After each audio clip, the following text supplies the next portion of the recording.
आयुर्वेद सनातन धर्म और हमारे त्योहार, ये सभी कुछ हमारे शारीरिक और मानसिक आरोग्य को उत्तम करने का एक उपाय है। ऐसे में दिवाली के दिनों में अभ्यंग, उद्वर्तन और औषधि स्नान, उसका महत्व पौराणिक काल से चला आ रहा है। आजकल तो दिवाली में हम सभी को मिलना, पटाखे फोड़ना और मिठाइयाँ खाना यही करते हैं। पर क्या आप जानते हैं, नरक चतुर्दशी के दिन और दिवाली के दिन औषध स्नान और अभ्यंग का बहुत ही ज़्यादा महत्व दिखाया है। कहते हैं पौराणिक काल से ये चला आ रहा है। भगवान श्री कृष्ण ने जब नरकासुर का वध किया था तो उसका जो ब्लड था, उसके स्टेन्स भगवान के शरीर पे लग गए थे।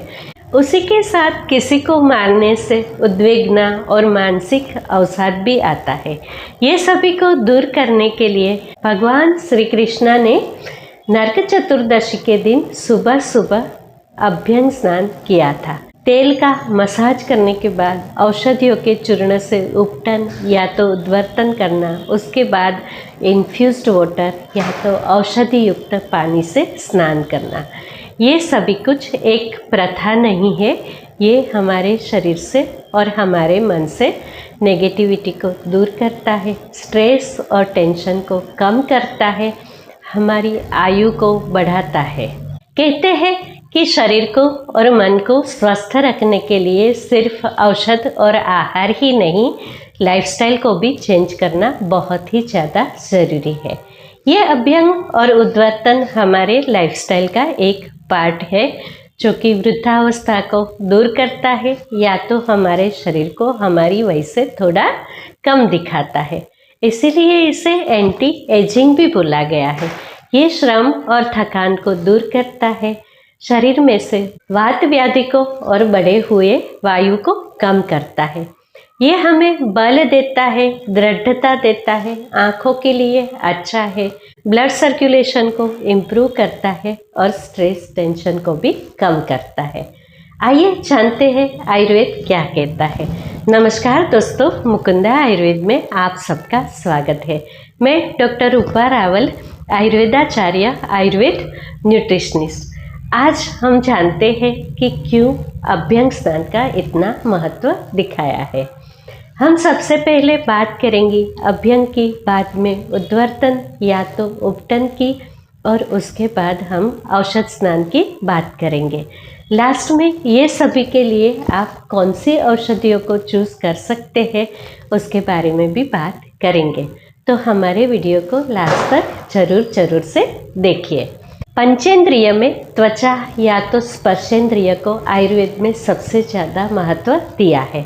यही स्किन के माध्यम से औषधियों का सेवन करना या तो हमारी त्वचा के माध्यम से हमारे शरीर में औषधियों को डालना, ये एक आयुर्वेद का ही स्पेशलाइजेशन है। मॉडर्न साइंस में भी आजकल ये ट्रिक का यूज़ होने लगा है। उसका फ़ायदा क्या है? आयुर्वेद कहता है कि हमें हमेशा ही अभ्यंग और उद्वर्तन करना चाहिए, पर आजकल की बिजी लाइफ में ये थोड़ा सा मुश्किल है। ऐसे में जब भी हमें छुट्टियां मिलती है या तो त्योहार का दिन काम कम होता है, ऐसे में अगर हम अभ्यंग, उद्वर्तन और औषध स्नान करते हैं तो ये हमारी ब्यूटी ही नहीं, हमारे शरीर के कई सारे रोग और तकलीफ को भी दूर करता है। आयुर्वेद कहता है कि अभ्यंगम आचरेत नित्यम सजरा श्रम वातः। ये जो अभ्यंग है, इसे रोज रोज करने से हमारी जरा यानी कि वृद्धावस्था, श्रम और वायु, ये सभी दूर होता है। उसी के साथ इसे दृष्टि प्रसाद बताया गया है, मतलब कि ये हमारी आँखों के लिए भी काफ़ी हितकर है। ये हमें पुष्टि देता है, शरीर को नरिश करता है, आयु को बढ़ाता है, क्योंकि ये हमारे शरीर में ब्लड सर्कुलेशन को इम्प्रूव करता है।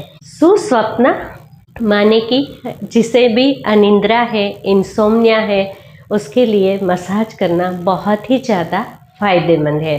स्किन के टोन को इम्प्रूव करता है, ओज और तेज देता है और हमारे शरीर के लिए दाढ़्यकृत मतलब कि हमारी फिजिक को मेंटेन करता है। आइए जानते हैं कौन से औषधों का प्रयोग किया जाता है। तेल को परम वातनाशक बोला गया है। उसी के साथ अलग अलग औषधियों को हम सिद्ध करते हैं तो तेल उसके गुण ले लेता है।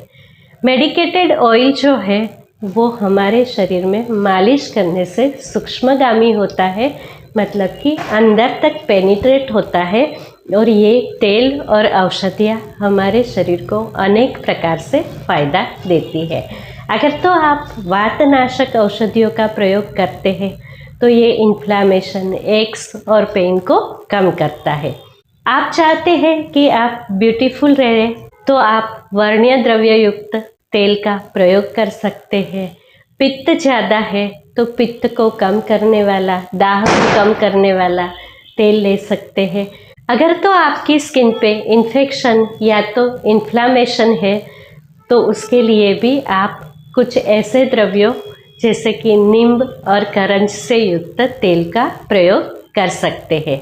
यही मसाज करने की वजह से आपका मसल्स जो है उसकी स्ट्रेंथ बढ़ती है, आपका फैट है वो धीरे धीरे पिघलता है, आपके शरीर में सेल लेवल तक ये औषधियाँ धीरे धीरे पेनिट्रेट होती है और आपके सेल के स्ट्रक्चर को मजबूत बनाती है। उसी के साथ इसे बोला गया है कि ये त्वचा की अग्नि को स्थिर करता है। हाँ जी, हमारे शरीर की 13 अग्नि में पुताग्नि को ये ठीक करता है। भ्राजक पित्त जो कि त्वचा में है और व्यान वायु जो कि हमारे समग्र शरीर में व्याप्त है, उसकी अग्नि को ये सम बना के हमारे शरीर को स्वस्थता देता है। मैंने अपने सन बाथिंग वाले वीडियो में बताया था, ये विसर्ग काल चल रहा है। यहाँ पे सूर्य का ताप जो है वो बहुत ही ज़्यादा फायदेमंद होता है और हमारे शरीर को बल देता है। ऐसे में ऑयल मसाज करने के बाद थोड़ी देर हमें सूर्य के ताप में ज़रूर से बैठना चाहिए। ये हमारे फैट को पिघलाता है, उसी के साथ साथ कोलेस्ट्रॉल का विटामिन डी में रूपांतरण करता है। औषधि युक्त तेलों से मालिश करने के बाद हमें उद्वर्तन जरूर से करना चाहिए। आजकल हम सभी लोग सोचते हैं कि नहाना मतलब कि साबुन लगा के नहाना, क्योंकि हमारे दिमाग में एक बात बिल्कुल ही घर हो गई है, जब तक फ्रोदिंग नहीं होता है तब तक हमारे शरीर की सफाई नहीं होती है। ये साबुन जो है वो हमारे पर्यावरण को नुकसानदेह होता है, उसी के साथ हमारे शरीर को भी बहुत नुकसान करता है।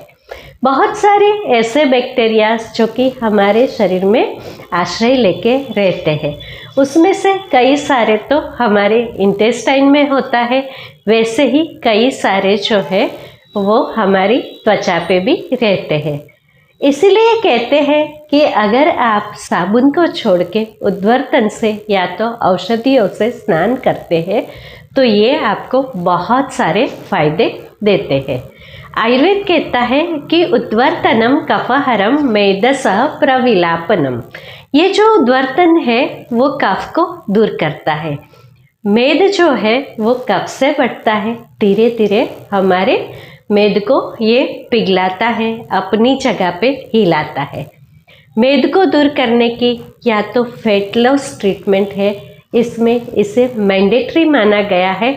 अभ्यंग और उद्वर्तन के बिना फैट लॉस ठीक से नहीं होता है, और अगर तो आपने बहुत ज़्यादा वेट लॉस किया तो आपकी स्किन लूज़ हो जाएगी और आपका शरीर जो है वो अपनी सुंदरता बिल्कुल ही खो देगा। उसी के साथ उद्वर्तन को बोला गया है स्थिरीकरणम अंगानाम त्वक प्रसाद करम परम। ये हमारे शरीर के जो अंग होते हैं, मसल होते हैं, इसे दृढ़ता देते हैं।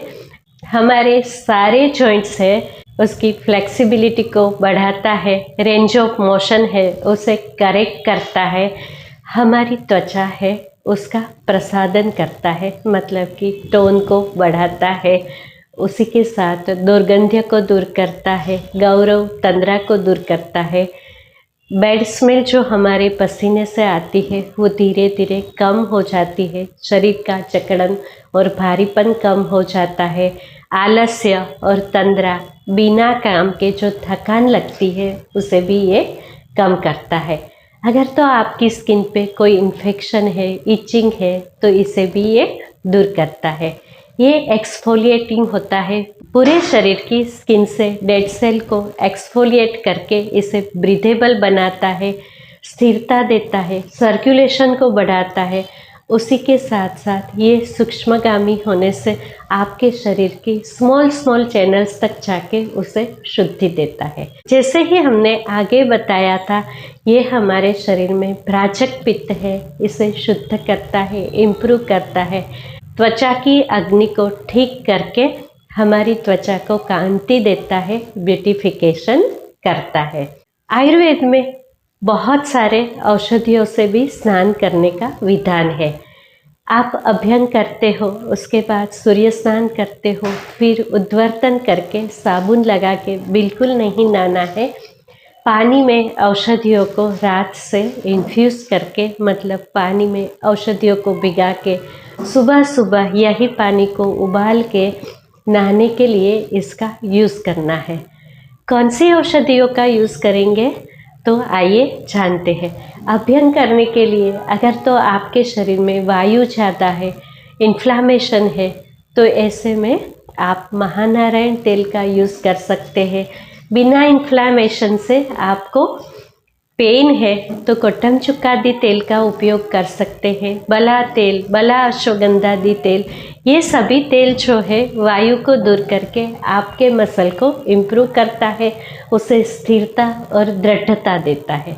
चंदन बला लाक्षादी तेल जो है वो स्त्रियों के लिए बड़ा ही फायदेमंद है। चंदन जो है वो पित्त को कम करता है, सुंदरता देता है। उसी के साथ साथ बला और लाक्षा जो है वो हमारे स्किन टोन के लिए बहुत ज़्यादा उपयोगी है। बला वायु को दूर करती है, परम वात नाशक बोली गई है। चंदनादि तेल और चंदन बला लाक्षादि तेल ये सभी पित्त को भी कम करता है। वर्ण्य को सुधारने के लिए, आपके स्किन टोन को इम्प्रूव करने के लिए कुमकुमादि तेल, वर्ण्यम तेल और चंदनादि तेल का उपयोग कर सकते हैं। बालों को मसाज करने के लिए आमल की तेल, भृंगामल की तेल, नीली भृंगादि तेल, ये सभी तेल बहुत ही अच्छा माना जाता है। अगर तो आपको डैंड्रफ है तो आप दुर्दुरपत्रादि तेल का उपयोग कर सकते हैं। ये दुर्दुरपत्रादि तेल जो है उसका हमेशा ही थोड़ी मात्रा में अपने हेयर ऑयल के साथ उपयोग करने से ये आपके बालों को काला लंबे समय तक बनाए रखता है, मतलब कि वैसे पहले बालों को सफ़ेद नहीं होने देता है। यही सभी द्रव्यों के साथ शुद्ध कर्पूर माने कि पच्च कर्पूर या तो भीमसेनी कपूर को अगर मिलाया जाए तो ये ऑयल को और सूक्ष्मगामी बनाता है, डीपली पेनिट्रेट करवाता है और ऑयल के अंदर जो औषधि है उसका आपके शरीर को पूरा फ़ायदा देता है। उद्वर्तन में भी आप शुद्ध कर्पूर माने पच्च कर्पूर और भीमसेनी कर्पूर का यूज़ कर सकते हैं। त्रिफलाकृत जो है वो आपके पैरों के मसाज के लिए उत्तम है। बहुत सारे फ़ायदे मिलते हैं इससे। आपकी आँखों को इम्प्रूव करता है और नित्य नित्य पैरों के तलवे में त्रिफलाकृत से मसाज करने से आपके पैरों का बल बढ़ने के साथ साथ आपके इंटरनल ऑर्गन्स जो है उसमें भी सर्कुलेशन इम्प्रूव होता है। आपका पाचन संस्थान माने कि डाइजेशन भी इम्प्रूव होता है। उद्वर्तन के लिए आप वृक्ष द्रव्यों का प्रयोग कर सकते हैं। त्रिफला को उद्वर्तन में श्रेष्ठ माना गया है। घर में पड़ी हुई दालों का आटा जैसे कि कुलथ की दाल, मसूर की दाल, मूंग की दाल, ये सभी कुछ, उसी के साथ साथ बेसन, इसका यूज़ आप उद्वर्तन के लिए कर सकते हैं। ये आटे के साथ आप त्रिफला को मिला सकते हैं। त्रिफला जो है वो हमारे शरीर को शुद्ध करता है। इसमें विटामिन सी है जो कि हमारी स्किन को इम्प्रूव करता है। ये हमारे कोलाजन और इलास्टिन को भी इम्प्रूव करता है।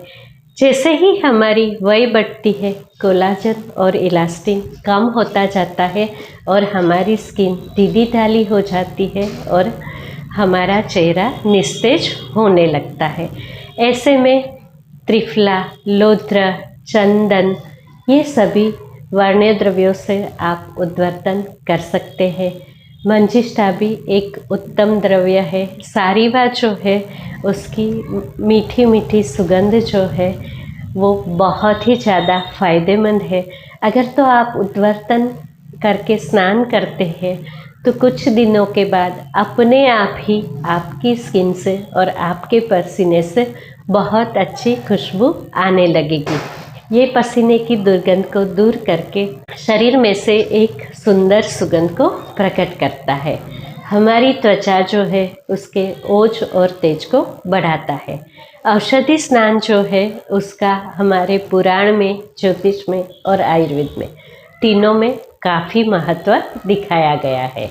आपने घर में सुना ही होगा कि अगर किसी को इन्फ्लामेशन है, कुछ लग गया है या तो एक्स एंड पेन है, तो नमक के पानी से अवगाहन करते हैं। मतलब कि कुछ लग जाने से पानी में नमक मिला के वही गुनगुने पानी की धारा करते हैं।